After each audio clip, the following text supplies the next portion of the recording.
Hi, all. Welcome to another episode of Forwards Academia. This is episode 40. Today, I'm going to discuss one of my favorite franchises of gaming, Monster Hunter. I've got here today with me, I've got Anand or Kenobi, and I've got Jamal as well, special guest. Thank you for joining me today, lads. All right, so anytime, man. It's lovely stuff. So, we're just going to talk about all things Monster Hunter, but I think maybe we should start with Rise. So Rise has been out since the 26th of March, been out for a few weeks. Just come out on the Switch, and so far I've had a lot of fun with the game. I just want to hear your thoughts. How have you found the game so far, you guys? With how, you know, the whole new Wirebug new mechanic, and and overall so far, because we've gotten to the end of the game now, so how are you finding all the content? We will be getting some content at the end of the month, but I just want to hear your thoughts so far, guys. I can't believe people are gonna buy the game because of the Wirebug. Like, you have no shame. It looks no class. It was amazing. I think you should let it be known. I can't believe. Yeah, I'm gonna let it be known. This guy is the biggest capper I know. Please let it be known, because this guy is the biggest capper. The shamelessness is crazy. Honest truth, when I first saw the Wirebug, no, I need to get on. You know, originally when I had my Switch, I was gonna get Rise. When I had my first Switch, I was gonna get Rise just because I'm a Monster Hunter fan. Like, World was amazing, Iceborne was amazing, Gens was extremely difficult, but I was gonna get it. But then when I lost my Switch, I was like, you know what? I'm not gonna buy a Switch because the Wirebug didn't tell me originally. But literally like a week before the release, I was like, I saw a lot of videos, a lot of content. There's a lot of people coming up. There's video being sent to the group chat. I thought, you know what? This looks very, very good. So I bought another Switch, bought it specifically for Monster Hunter Rise, and I don't regret it. I don't regret it at all. If this is the only game I play on the Rise on the Switch for the next decade, so be it. You killed me. That is incredible how you've come to that conclusion. I'm holding myself accountable. I'm holding myself accountable here. This is false accountability because you're not saying the truth. That is the truth. No, it's not the truth. You said you were. These are like quarter truths. Wait, that was actually the truth. You said the game looks terrible. I'm not getting it. This Wirebug thing. I never said it looked terrible. I never said that. I never said it looked terrible. I said the Wirebug mechanics doesn't appeal to me. I'm unsure. But I never cussed off the game, and I said that multiple times. You know what? I can see why people were enjoying it. You weren't even going to get another Switch. The thing is, you want to Switch the next day after you lost yours. I won it, and then I sold it because I thought, you know what? I don't really play my Switch like that. So it's like, because I just got the PS5 as well, so I thought I was going to play that more, but that just turned out to be glorified Netflix, and that's it. The only thing I hate about this game, and this is at the end game, is how difficult it is to get certain talismans. Like, to get the level 2 level 2 slot, weakness exploit 2, and crit boost 2, that's 1 in billions. That RNG worse than decos in the game. Let me say I disagree with you guys, because I prefer this system than world system, because this is how it always used to be in the games. Previous games, as said, it was the talismans. They were always RNG. They were always RNG, and the decos you would always have to craft, and that is much better because this is why I always found it better, because world there was not as much variety for different sets. Different builds, weapons, etc. wise, everyone would slash run it almost exact same thing for the meta wise, but you needed the decos to find to get it. But previous games, you had so much different variety for having your sets build, because you could craft all the decos you need. Just depends on depending on the talisman. You may not have as good as someone else's talisman, but you still can have a viable set that way. And I've always liked it that way, and I'm glad they brought it back this way. No, I hear it. I don't mind the talismans. What I don't like is the odds of getting the one you want. 1 in billions. That's supposed to be the fuck. That's RNG. That's RNG. That's not RNG. You might as well pay the lottery. You have better luck of winning the lottery, literally. And that is fine, because you're not spending a god charm like that. You'll never ever, in previous games, the rates of good charms. You never got the good charm. I never really got. I've gotten decent good charms, but like them godly charms in previous games I never got. But it was fine because my build was good anyway.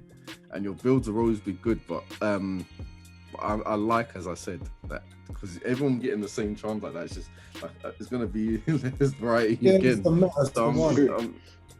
But it's like you said, I've got multiple different types of charms, and that's the thing, you can try and use this for them anyway.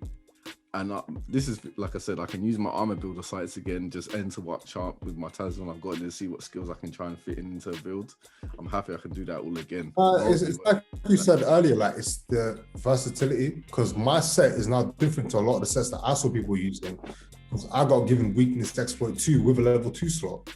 So because of that, I got to change my set massively. Okay, mate. Okay, big man. Yeah, he's still showing off about that one, isn't he? I still haven't got a crit boost 2 or 1 on it. So I'm still happy about it. I think it was a big change, a big change to my set, like a positive one. Yeah. Like I said, I'm happy. I'm happy with that system back. Me, I've enjoyed the game a lot so far. I love the new mobility. The maps, I like the music's amazing in the game actually. Yeah, I've actually enjoyed all the different locales music. Like I said, the wide bug mechanics are a lot of fun. I just love moving around. Just the wide bugs on top of like switch skills, like having the choice of skills that you want to use. Yeah, because it's a new versatility. Yeah, the switch skills, it does remind me a little bit of gens, some of them, like the Hunter's Arts and Generations, and I love that. I love that as well. Oh yeah, the Hunter Art. Yeah. So I think it's a well put together game, and it looks amazing actually on the Switch. For a Switch game, one thing that's annoyed me is you've got a lot of people online like, oh, why is it on the Switch? The graphics, there's a graphics that it should have been a PS. It's doing amazing on the Switch. It runs great on the Switch. I'm happy it's on the Switch. I can play it on the go, which I'm never going to do again. But I can play in my bed and stuff. I think it's amazing on the Switch. Yeah, I'm happy. It actually I like it more on the Switch than I do on the PlayStation, if I'm honest. Yeah, so do I. I played most of the games on Nintendo consoles, especially 3DS and my Switch. So yeah, I'm happy that Monster's back on the Nintendo console again. Yeah, I loved World, but World didn't have enough different monster types. It had no Leviathans, it had no amphibians, it had no, I can't remember what they call the bug ones anyway. It was just bare flying wyverns. That was World, bare flying wyverns. The thing is, like, if you're going to introduce a limited amount of monsters, I don't think they should have introduced different variants. So, like, you've got Rathalos and then Silver Rathalos, which I enjoy Silver Rathalos.